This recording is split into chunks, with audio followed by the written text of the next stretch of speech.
After, please pick up the phone. Hello, হ্যাঁ বলো, কোথায় আছো তুমি? আমি তো বাসায় আছি। বাসায় আছো? হুম। সেই দিন তো বুঝলা কেমন হলো। আর শোনো, কি হ্যাঁ, করব বলো? তুমি যে পরে আমারে ফোন দিয়ে বললা তোমার মাথা নষ্ট হয়ে গেছে, আমি কি করব বলো? আমিও তো লুকোচুরির মতো তোমার বাড়ির জঙ্গলে যা বসেছিলাম, মশার কামড় কতগুলা খাইছি। তাহলে এখন কি করব বলো? আমার কিছু ভাল লাগছে না। আমি এখন কি করব বলো? আমি তো তোমার কথা মতোই কাজগুলো করছি। বলো।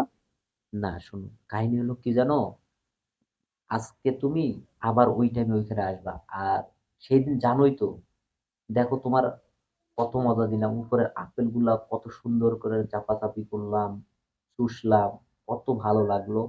সবেমাত্র তোমার মাঠের গর্তে আমার বাড়াটা দেওয়ার আগেই লোক চলে আসছে, আমার কি করার বলো?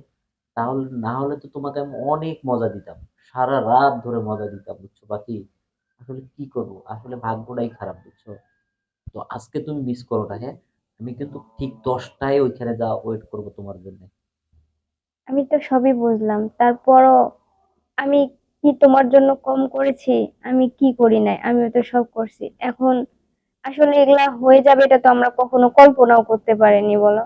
যাক, সমস্যা নেই তো, ওটা নিয়ে কোনো টেনশন করো না। আজকে তুমি আসো, বিশ্বাস করো, তোমার পরনের সব কাপড় খুলে একদম আমি তুমি সহকারে ওপেন হয়ে দুজনে ইচ্ছা মতো মজা করবো। কারণ কি জানো, ওই জঙ্গলের ভিতরে একবার ঢুকলে আর কেউ দেখতে পাবে না।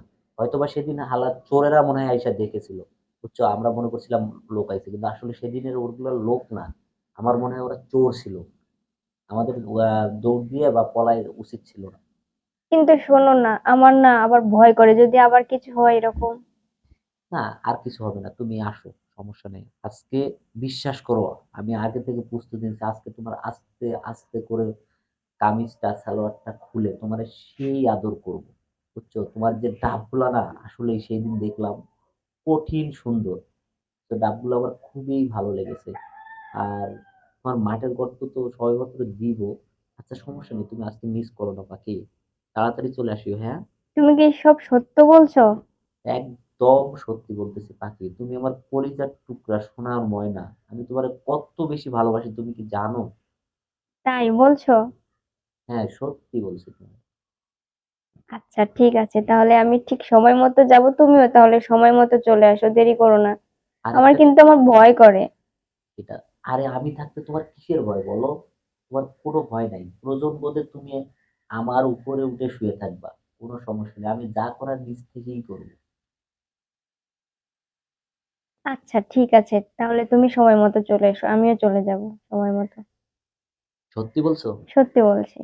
ও, আচ্ছা ঠিক আছে, তুমি শোনো, যে রাস্তা দিয়ে সেদিন আইছিল না, ওই রাস্তা দিয়ে আসবা। তোমার বাড়ির পিছন দিয়ে যে পুকুরটা আছে না, হুম হুম হুম। পুকুরের ধার দিয়া ওই গাছের ফাঁকে ফাঁকে আস্তে আস্তে করে আসবে, যেন কেউ টের না পায়। কারণ তোমার ওই পাশে চাচার বাড়ি আছে না, হ্যাঁ। ওই চাচার বাড়ির জানালাটা কিন্তু ওই দিকে, বুঝছো? দেখিও রাতের বেলা ওরা জানালা খুলে দিয়ে ঘুমায়। ও, তাহলে। ওই প্রয়োজন বোধ ওইখানে জানালার নিচে বসে বসে আস্তে আস্তে আসিও, হ্যাঁ? আচ্ছা। লক্ষ্মী আসিও, হ্যাঁ? হ্যাঁ। আমি কিন্তু আসবো, আজকে তোমার সাথে আমি সেই মজা করবো পাখি। তাই বলছো? হ্যাঁ, সত্যি বলছি। ওকে পাখি, আই লাভ ওকে। You. I love you two.